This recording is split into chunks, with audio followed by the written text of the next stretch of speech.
In 1984, less than 11% of Mexican breakfast calories came from packaged foods. Now, it's over 23%. That's a huge jump. So what made people walk away from Grandma's food? What did we actually lose? And how did these boxed breakfasts spread so quickly? There's a part of this story most people never hear. When did Mexican Grandma's corn breakfast turn into cold box food? In just one generation, breakfast shifted from simmering pots to shiny packages, and the morning table started to feel faster and strangely hollow too. Imagine walking into your kitchen. You see food everywhere, but breakfast feels kind of empty, like something real disappeared while you slept.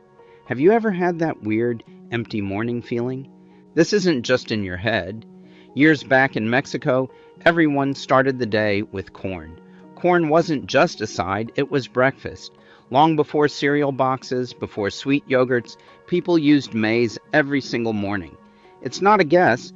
Maize was first grown in Mexico between 7000 and 9000 BC in places called Balsas and Tehuacan.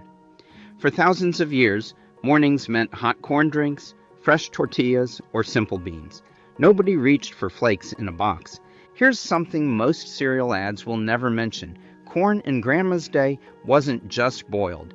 There's a thing called nixtamalization, cooking corn with lime, washing it, grinding it. Scientists say this can boost the calcium in tortillas by 750%, make vitamin B3 easier for your body, and nearly erase mold toxins. Real tortillas were basically science experiments way before superfood was a thing. When you hear traditional Mexican eating, it's not tacos every meal. It's corn, beans, squash, chilies, fruit, greens, and a little meat on the side. That routine lasted into the 1900s, especially in houses where Grandma ran the stove, not a microwave. Then everything flipped, super fast. From the 80s to 2016, ultra-processed foods took over. Obesity, it jumped. By 2012, about a third of adults in Mexico were living with obesity. By 2016, Mexico had to call a health emergency. By 2020, they started slapping black warning labels on junk food. By 2025, junk was banned in schools because about 40% of kids' calories were coming from ultra-processed snacks and drinks. If you feel like breakfast has lost its soul, that's real. It happened between 1980 and 2020, and you can feel the difference in your own kitchen. So what was Grandma doing that kept mornings full? Because 8 minutes before sunrise, her hands were already working on something that would shock you today. But honestly, it wasn't just the food itself that changed.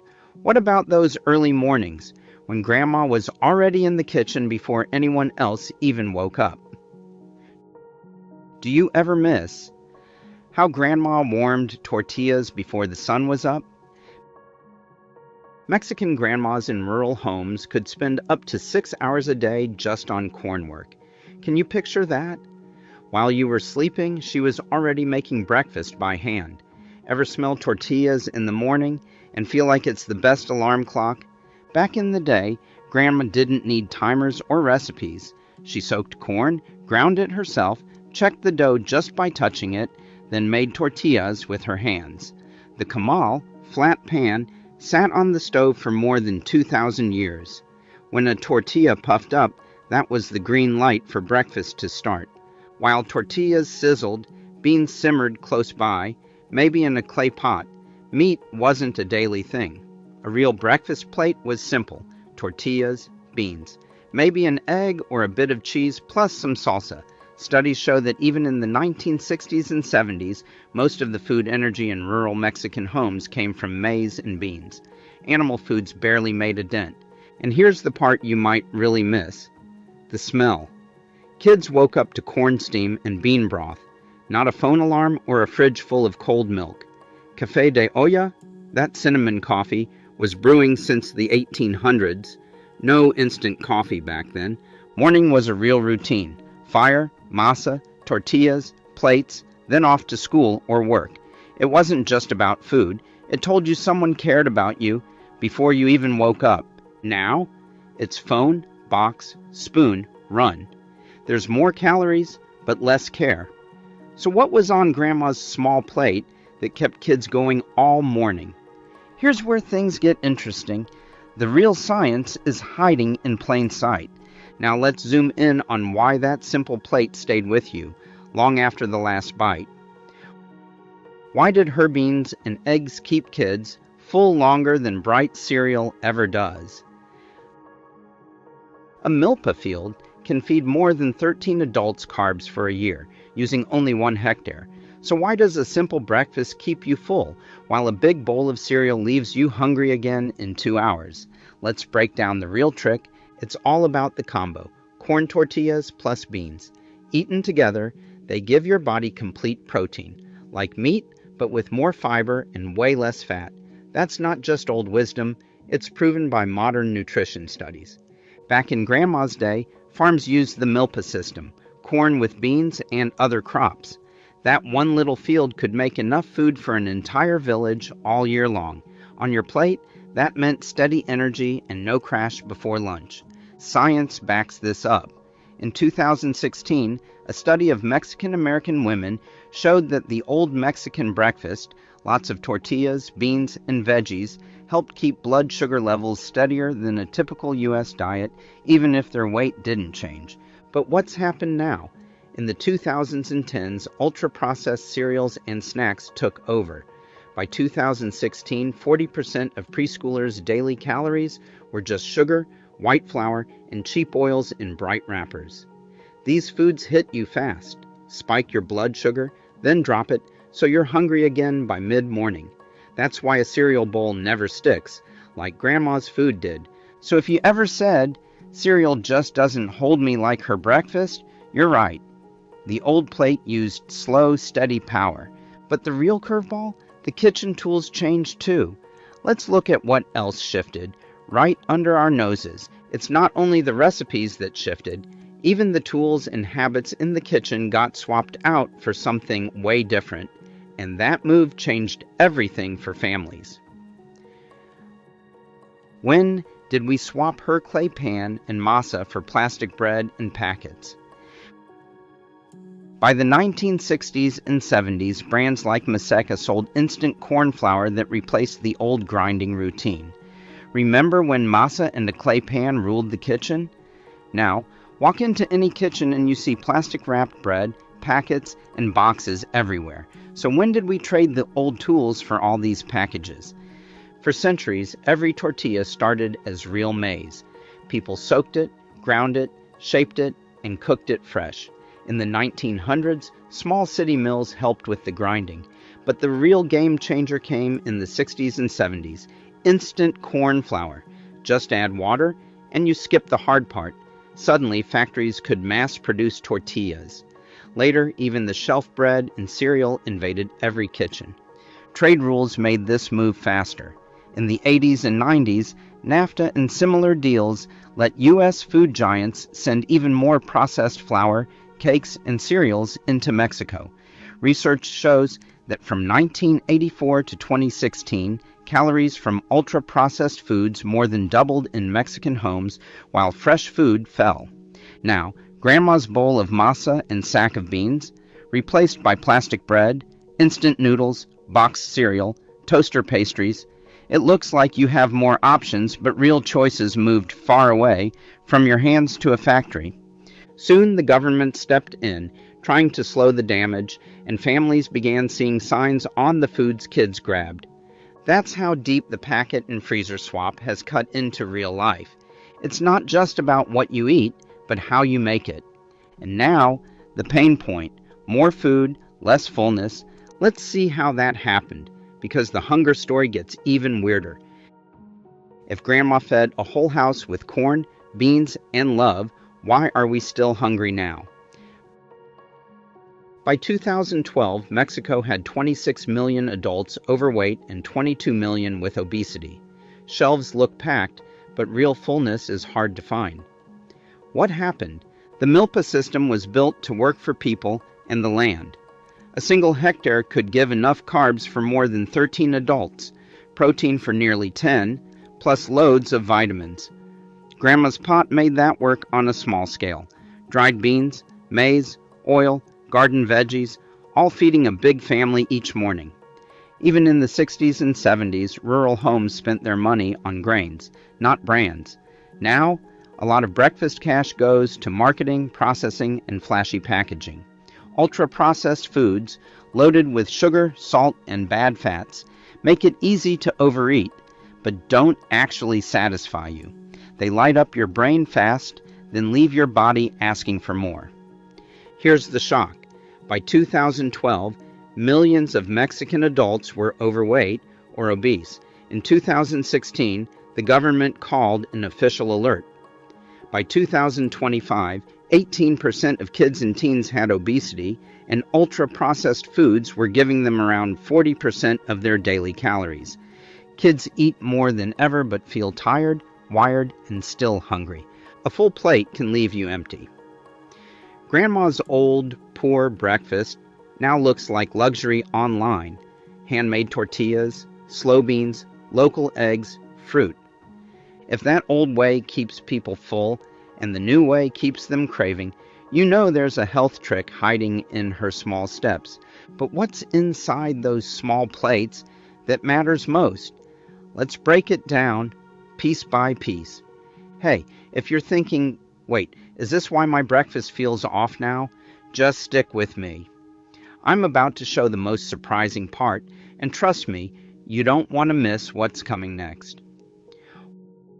What quiet health tricks hid in her simple tortilla mornings that no label shows you today? Nixtamalization can cut mycotoxins in corn by up to 100% and boost calcium and niacin.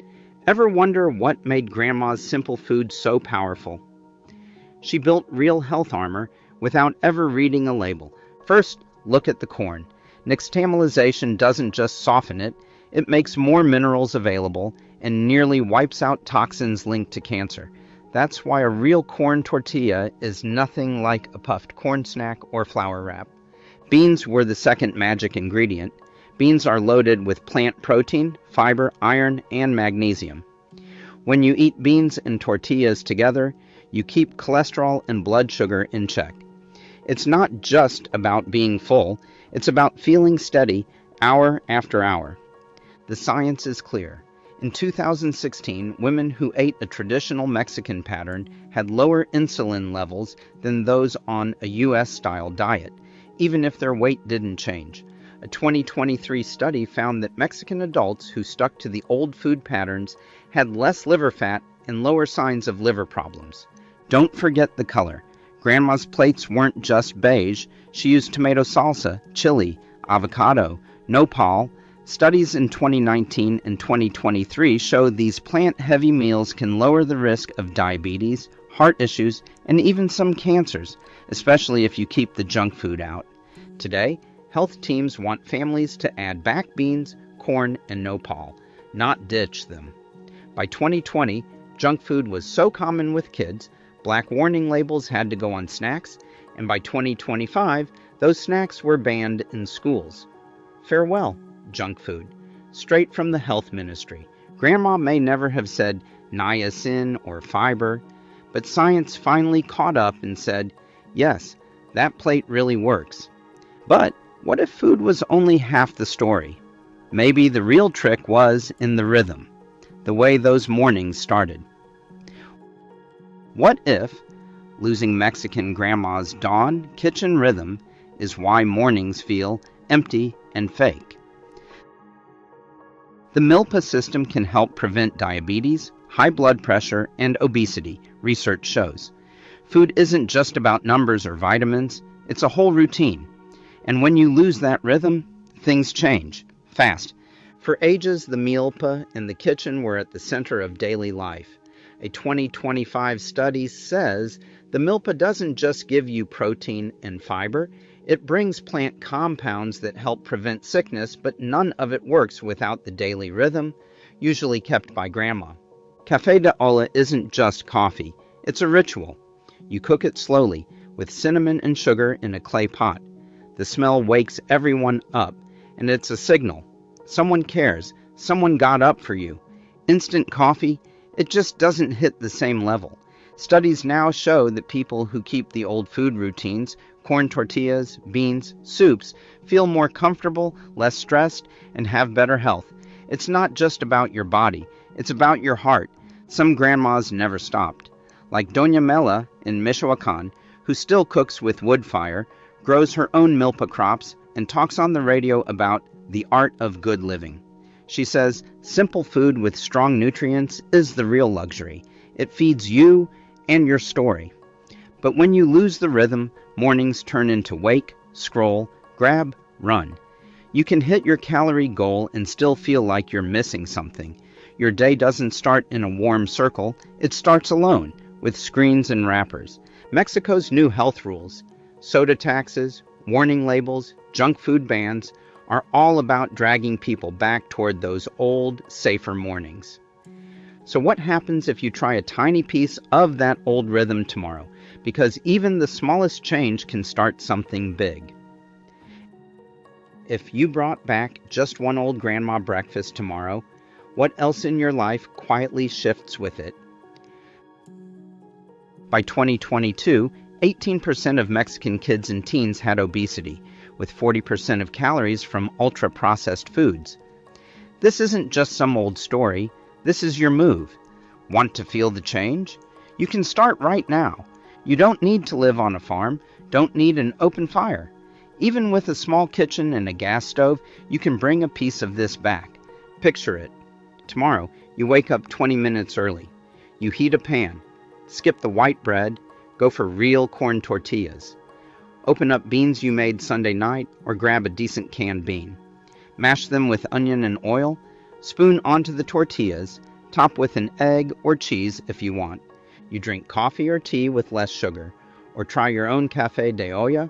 Simmer coffee with a pinch of cinnamon and piloncillo. The smell is half the battle. You just built a mini version of a breakfast that lasted thousands of years. Whole corn, real beans, real heat, a slower start. Research from 2015, 2019, 2023, and 2024 all show this pattern helps with blood sugar, less liver fat, lower risk of chronic disease. Meanwhile, 1 in 3 Mexican kids is overweight or obese. By 2022, 18% had obesity, and almost 40% of calories were just snacks. That's why schools are swapping in bean tacos and water, kicking the junk out. So when you make that pan warm, you're doing more than cooking.